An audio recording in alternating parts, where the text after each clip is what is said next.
Olá amigos, estamos recebendo no dia de hoje o nosso querido amigo, ídolo da torcida paulista brasileira, Sandro Hiroshi. É um prazer enorme recebê-lo aqui no nosso programa, Sandro.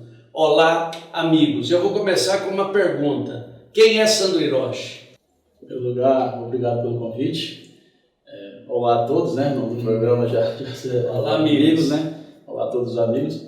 Sandro Hiroshi é um ex-jogador de futebol, né, que tinha sonho quando garoto e fez uma viagem longa para iniciar esse sonho aqui nessa cidade americana, no Rio Branco, que é um clube que eu tenho um carinho enorme, por onde eu fui formado, e que a partir de realizar esse sonho fui jogar no Brasil e no mundo aí, e hoje vivo, respiro futebol. Que beleza! Eu gostaria, até uma curiosidade minha, da onde começou Sandro até o dia do seu encerramento como jogador profissional, encerramento de carreira? Começou lá no norte, me parece, não é isso? Que você teve a oportunidade de receber o primeiro convite. Exato. Eu jogava na escolinha, né, do time municipal, né, da cidade de Estreito, que é no sul do Maranhão, e cheguei a jogar torneios por equipes da região, né? Teve até um problema, né, lá atrás que foi por causa do time lá do Tocantins, que é o Tocantinópolis. E eu joguei alguns campeonatos assim que se juntava a turma toda da região, jogava por uma equipe. Se juntava por outra equipe, jogava. Então tinha vários amigos, jogamos por equipes lá da região. Então uma vez joguei no Tocantinópolis, foi um clube que bem depois, quando eu estava jogando profissional, até quis ter direitos, né, no meu passe, né, na época que era do Rio Branco. Então começou lá, né, como criança, né, desde bem cedo jogando uma garotada, mas o sonho começou mesmo quando eu completei os 14 anos, que eu vim para a Americana para procurar o que eu queria, que era ser jogador profissional. Eu vim para as categorias de base aqui com o seu Zé Pulga. Começou com o Zé Pulga aqui em Americana. Em Americana. Aí você fez a categoria de base.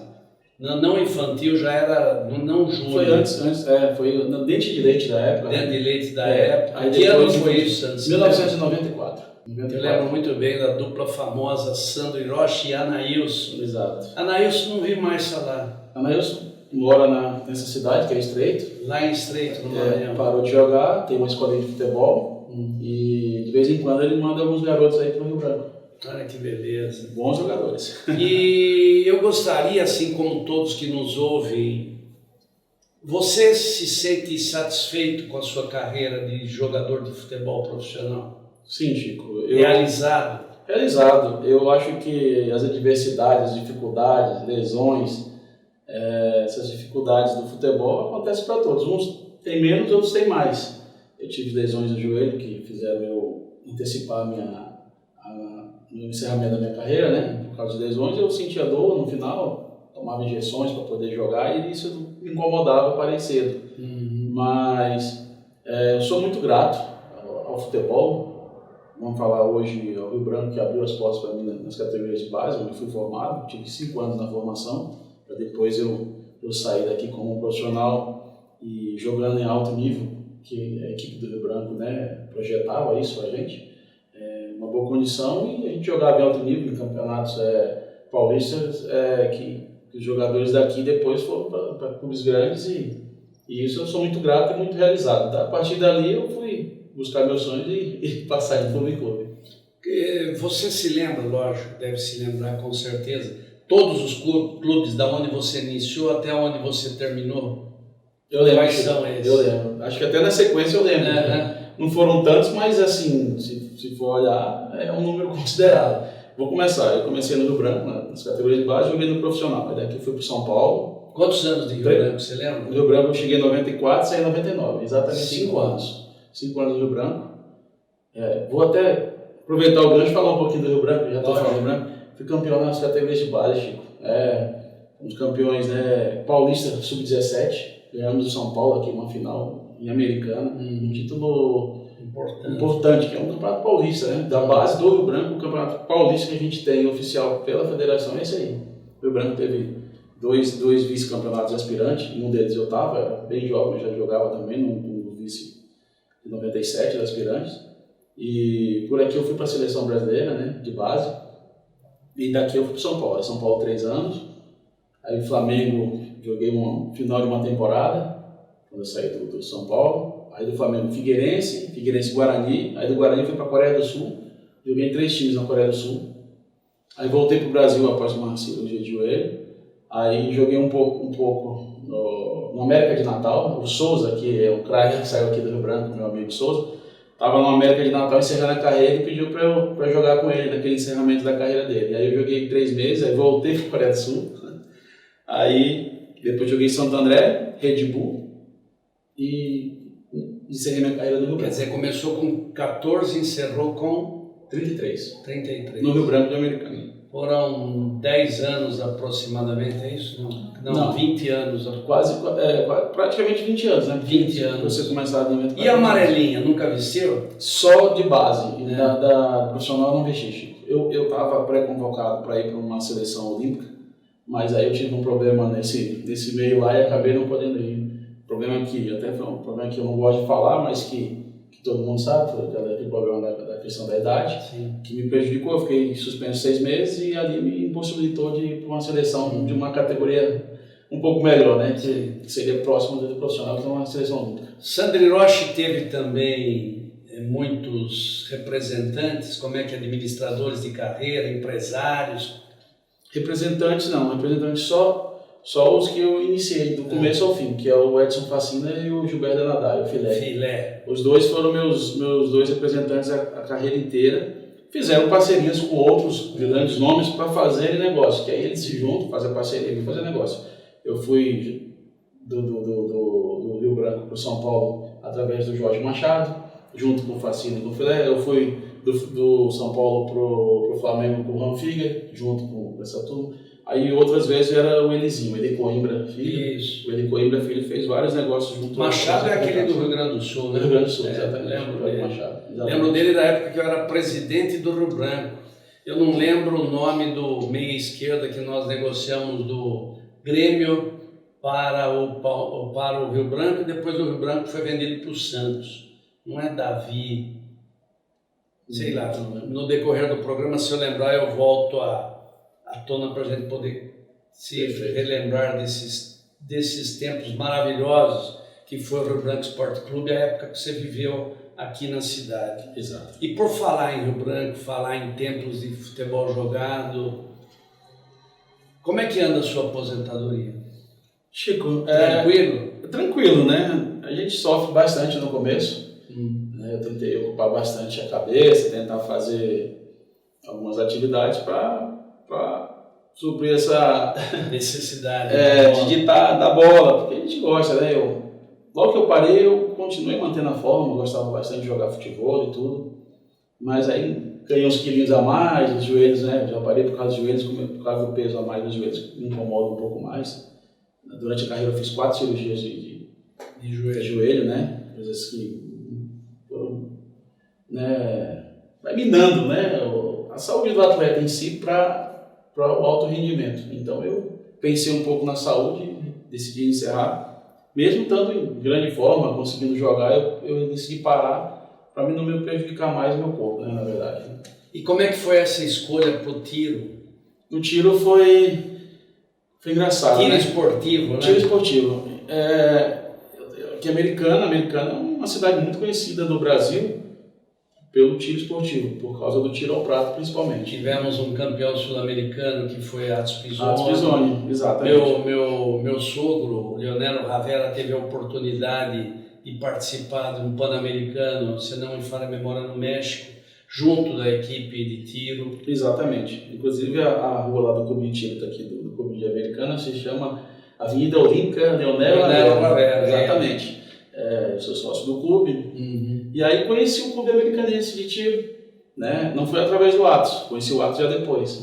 E fui lá dar o primeiro tiro para conhecer o esporte. E fiquei apaixonado, encantado por isso. E hoje eu tenho vários amigos, né?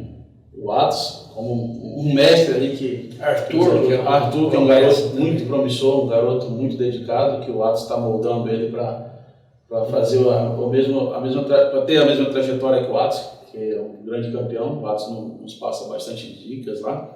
Eu não consigo hoje competir da maneira correta para procurar lugares mais altos, chegar à Olimpíada, hoje mais por hobby. O tiro esportivo não tem nada a ver com o tiro ao prato, não? Não, o tiro esportivo, ele é esportivo porque ele é de competição, né? É de competição. Vamos falar, o tiro prático, o tiro de defesa é um tiro que a polícia, que as forças armadas...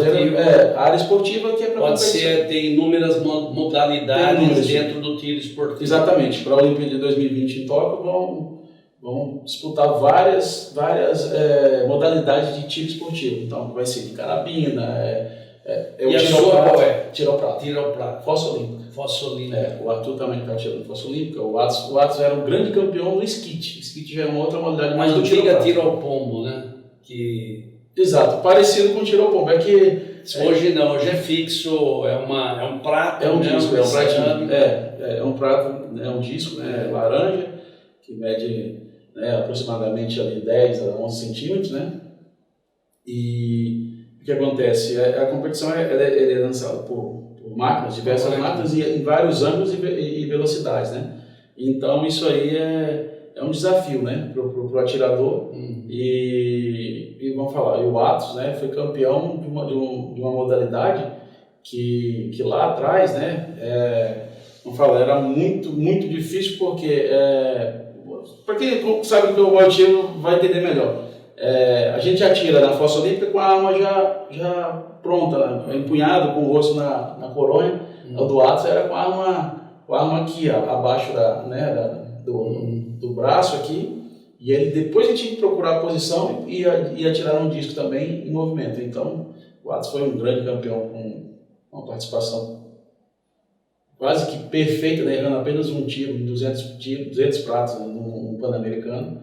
E aí, a partir disso, vai sendo cada dia mais desafiante tentar conseguir um resultado. Isso aqui, o Arthur deve estar em busca disso também. E a minha esposa foi praticante, né? Ela praticava tiro ao prato também. Ah, que legal. Era o pai que eu acabei de dizer que participou de um Pan-Americano. Agora eu estava aqui pensando um pouquinho, Sandro, você acha mais difícil os 3 pau, você na frente dos 3 pau, ou é mais fácil com a arma na mão? É mais fácil marcar o gol ou acertar o prato? Então, eu vou até falar em proporção sobre isso, tá? Para tentar alinhar isso aí. Eu acho que acertar o gol, você depende de um goleiro ali também, porque o goleiro às vezes está ali, tem um goleiro que pode... Mas é grande, é 7 metros. Eu acho que é mais fácil fazer um gol de que você acertar os 25 pratos da série.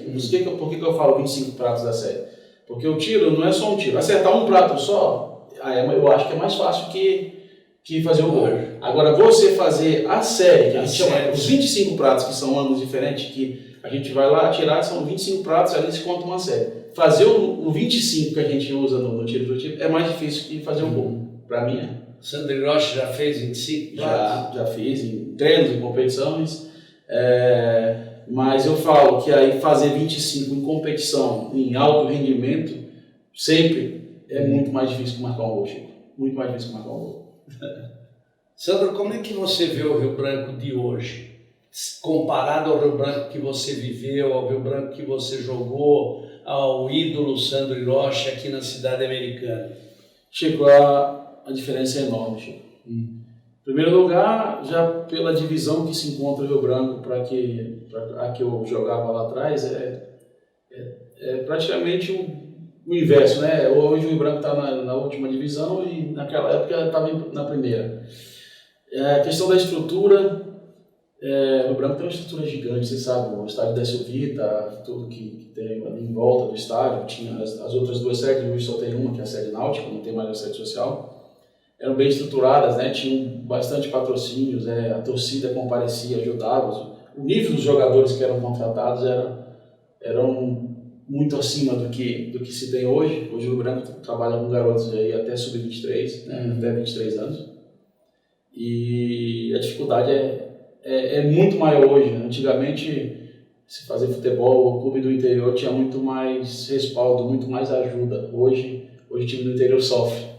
Então hoje o Rio Branco está numa dificuldade grande, mas há muitos empresários da cidade aí, Muitas pessoas que têm um carinho enorme pelo Rio Branco e têm ajudado o Rio Branco. E o Rio Branco está só adormecido. Eu acho que tem que explodir uma hora. Se o povo americanense despertar esse tigre, que é o Rio Branco, aí, passo a passo, degrau por degrau, ele volta a ser grande. Na Bezinha do ano passado, eu tive a oportunidade de muitas partidas acompanhar no campo, juntamente com vocês, via o sofrimento. Eu não tenho dúvida nenhuma que o Rio Branco merece uma sorte melhor, por tudo aquilo que já foi na história recente, né, passada recente, de um clube pujante. O Rio Branco sempre foi formador, você lembra muito bem, Sandro Hiroshi, Anailson, Souza, Sinha, Marcos Sena, Marcos Assunção, Flávio Conceição, tinha aquele centroavante também, o Mazinho, Macedo foi vendido em 1991 para o São Paulo. Você hoje é que coordena esse grupo de pessoas que estão investindo, tentando fazer com que o Rio Branco possa galgar, voltar à Série A3, depois A2 e A1. Você hoje, nós estamos na Bezinha, você estava me dizendo em off, fora do ar, quantos clubes disputaram a Bezinha no ano de 2009 e quantos clubes disputarão no ano de 2020? Então, eu acho que no ano passado foram 41 times em 2019 no campeonato da Bezinha, né? Esse ano, se eu não me engano, são 42. Eles vão dividir esses grupos, esses times, 26 vão ficar, né, para trás, vai jogar o ano que vem uma B2. Os 16 que se classificarem vão continuar na B1. Claro, os dois que forem campeão e vice vão subir para A3. Voltando a falar em grupo, eu não sou assim, não tenho nenhum cargo diretivo na área do Rio Branco. Há uns anos atrás, eu iniciei ajudando nas categorias de base, porque eu vejo como um clube que sempre foi muito forte na sua formação, então eu tentei ajudar de início nas categorias de base, porque eu vi que, formando alguns jogadores, o Rio Branco, né, vai ter novamente jogadores para revelar e, consequentemente, negociar, talvez no futuro ter alguma coisa que ajude o clube a se manter vivo. Aí, falando de grupo, Chico, eu falo de grupo assim, eu sou um apoiador hoje que procuro os empresários, os investidores, os amigos, para que eles vá ao clube, né, ajudar. Ajudar de que forma? Tentar com patrocínio, talvez investir em alguma coisa que talvez o clube possa dar retorno para eles. E aí tem várias pessoas, né, vários empresários que abraçaram a ideia, que são pessoas boas da cidade, empresários bem-sucedidos, que estão ajudando. Então nós formamos um grupo ali para tentar ajudar o Rio Branco nessa área. Eu não posso hoje ter um cargo diretivo no Rio Branco, não posso ser um diretor, não posso ser um gerente, mas posso ajudar, como eu já ajudei atrás, né, em outros anos, patrocinando, às vezes até investindo, né, como eu já investi nas categorias de base. Hoje eu tento ajudar indicando o clube como um possível patrocínio. Há algumas pessoas lá que estão envolvidas diretamente a diretoria que cuidam do clube mais internamente, né, Chico? Hoje também sou, e isso aí dá conflito de interesse, eu sou um intermediário cadastrado. Intermediário cadastrado hoje, vamos falar como se fosse um representante, né? Hoje não tem mais o agente FIFA, hoje é um intermediário cadastrado na CBF. Eu sou um intermediário cadastrado na CBF para representar jogadores. Então eu ajudo na montagem da equipe, eu ajudo a indicar jogadores, eu tento trazer alguns clubes, alguns observadores para vir olhar os jogadores do Branco, fazer parcerias para tentar negociar os jogadores. Então, eu tenho essa gratidão no clube e quero poder ajudar. Se eu entendi bem aquilo que você me coloca, então nós estamos falando A1, A2 e A3, que é o profissional... Profissional com idades liberadas, né? Liberadas. Exato. Depois nós vamos para B1, que era a Bezinha. Que é a Bezinha. Que hoje eles estão criando a B1, a B2. Exato. Quer dizer, a B2 seria a quinta divisão. A quinta divisão que ela vai ser disputada em 2021. 2021. Esse ano continua o campeonato que se chama Campeonato Paulista Série B Sub-23. Então aqui ela tem 42 times para disputar, 16 vão se classificar na primeira fase, e esses 16 se mantêm nessa B1, que não vai ser a 4, né, mas vai ficar B1, e os outros 26 times Esses que não classificarem vão ficar na B2. B2. Eu gostaria de, pela toda a sua experiência, o nosso bate-papo está muito gostoso, muito revelador, né, das coisas da vida do atleta profissional chamado Sandro Hiroshi. Como é que o Sandro Hiroshi vê o futebol brasileiro na atualidade? Então, Chico, o futebol brasileiro, eu começo a falar através da base, porque tudo se tem uma base, né? Para tudo tem um início. Para o futebol brasileiro melhorar, ele tem que formar melhor os jogadores, e a grande dificuldade que o Brasil estava tendo, eu vou falar agora para gerar jogadores para a seleção brasileira conquistar títulos mundiais. A formação do jogador hoje no Brasil, ela melhorou, né, os clubes se estruturaram para isso, só que para a sobrevivência dos clubes, os clubes têm mandado muitos jogadores para fora. O futebol brasileiro poderia ser hoje o grande campeonato do mundo, vamos falar, o brasileiro. Só que hoje o Brasil forma muito, mas manda muito cedo esses jogos para fora. Uhum. Então o futebol brasileiro hoje está carente de craques, porque o Brasil exporta muito cedo. Hoje as leis fazem com que o jogador brasileiro só saia ali com 18 anos para fora. Então, hoje, esses atletas com 18 anos se formando, um futuro promissor hoje está saindo do Brasil. Alguns clubes conseguem manter, mas logo vende. Então, assim, o futebol brasileiro não tem mais aquele glamour que tinha antes, daquela coisa clássica, daqueles grandes jogadores da seleção, ter os jogadores, a maioria dos jogadores aqui há muito tempo, né? Há muito tempo os jogadores da seleção são 90% convocados de jogadores que jogam na Europa. Jogando fora do país. Então o futebol brasileiro hoje poderia estar melhor. Não está ruim, a formação está melhor, a pena é que se tem que negociar o jogador cedo, né, e acaba esse jogador explodindo, tendo muito sucesso, gerando milhões e milhões lá fora nos clubes europeus, por causa da necessidade dos clubes de, às vezes, fazer um caixa com esses jovens jogadores. Eu acho que se o Brasil conseguisse ter um controle, né, que é difícil, segurar o seu jovem jogador aqui, você ia ter um campeonato brasileiro muito forte. Consequentemente, um jogador com um vínculo maior com o país, com a seleção e formando jogadores para a seleção. Hoje eu acho que as seleções lá de trás ganharam títulos, Chico.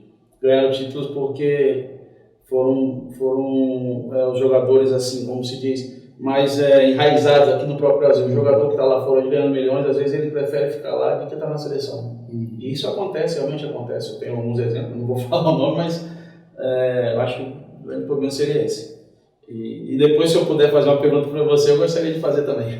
Opa, parece que nós já estamos nos finalmente. Antes de eu fazer os agradecimentos, está aberto aí para a sua colocação, sua pergunta. Exato, para finalizar, agradecer a oportunidade de estar aqui, mas queria saber de você, como um dos grandes presidentes que o Rio Branco teve, né, uma gestão maravilhosa, um acesso que está marcado na história do clube. Até hoje a gente vê os vídeos, né, eu era mais garoto, né, bem moleque, mas eu vejo os vídeos e vejo aquela multidão lá descendo ali, entrando na cidade americana para recepcioná-los, né, junto aos jogadores, né, naquele acesso. Queria saber de você, como um torcedor do Rio Branco, eu sei que o que o Rio Branco precisa. Fale para o povo americanense, da região, para ajudar o clube também. O que você fala? Tá difícil falar de mim, mas eu fui presidente nos idos de 89, 90 e 91. Aliás, eu costumo dizer que eu fui eleito por aclamação. Mas não é porque eu era melhor, não, é porque eu era o único, só tinha eu candidato naquela oportunidade. Nós fizemos um planejamento do Rio Branco em 1989, 1990 e 1991. Dentro do nosso planejamento, se tudo acontecesse certinho, nós estaríamos galgando a primeira divisão em 1991. Mas isso, graças a Deus, por questão aí de alguns abnegados que eu tive a oportunidade de poder convidar e contar, como Minão, Pedrão Franciscângeles, Edmil Bertalha, Facina, Filé e tantos outros, Zé Zazer, Neco Mendes, enfim, são pessoas que viveram o futebol profissional e foram responsáveis por todo aquele sucesso. Eu era o capitão, timoneiro que conduzia a nave. Graças a Deus, isso aconteceu de forma muito ordeira. Esse nosso planejamento furou, que nós pensávamos em ascender a primeira divisão em 91 e nós conseguimos ascender a primeira divisão em 1990. Eu me lembro ainda, era Rogério Bira ou Jorge Luiz, que o Jorge Luiz batia mais do que... Então tinha jogo que jogava, a maioria não. Orlando Fumaça, Gilson na lateral esquerda, Ailton Luiz era o quarto zagueiro, Claudi, depois nós tínhamos no meio campo Miel, Pedro Paulo, Pianelli, e no ataque Macedo, o centroavante era Ribeiro, Valdir, estou vendo a imagem dele e não me lembro. Valdir, eu acho que é o Dias ou Valdir. E na ponta esquerda, Adilson e Henrique, que ora entrava, ora não. Esse foi o time que ascendeu a primeira divisão em dezembro, na cidade de Olímpia de 1990. Foi aquela festa grande, o Rio Branco tinha um associado muito forte. E eu vejo hoje, peço, em pensamentos positivos para que você tenha sucesso, porque a missão de ser um dirigente de clube não é uma missão fácil, é uma responsabilidade muito grande, porque você mexe com emoções das pessoas. Nós vimos aí, nesse período que a Bezinha, que você está dirigindo o Rio Branco na Série B, o comandante, o administrador, ou enfim, o que faz tudo. Sim. Efetivamente, você vê a emoção que era a gente, a torcida dentro do campo. E eu não tenho nada melhor do que desejar para você sucesso. E o sucesso precisa do engajamento do cidadão americanense, daquele que curte, daquele que ama, daquele que gosta do Rio Branco Sport Clube. Por isso eu não tenho dúvida nenhuma que você está no caminho certo. A Americana agradece, como ex-presidente de clube, eu deixo meu abraço e meus parabéns a você. Obrigado. O Branco precisa muito de pessoas como você e o seu grupo que tiveram lá atrás essa felicidade de elevar esse grande clube, às vitórias e a tudo que ele conquistou. Espero que o povo americanense, esse grupo de apoiadores aí, também possa colaborar e fazer uma coisa legal como você fez. Eu agradeço e parabenizo você. Eu é que agradeço. Encerrando o nosso bate-papo, olá amigos, eu aproveito e pedir para vocês, curta o nosso vídeo, se inscreva no nosso canal, clique no nosso sininho e compartilhe com os seus amigos. Até a próxima, se Deus quiser.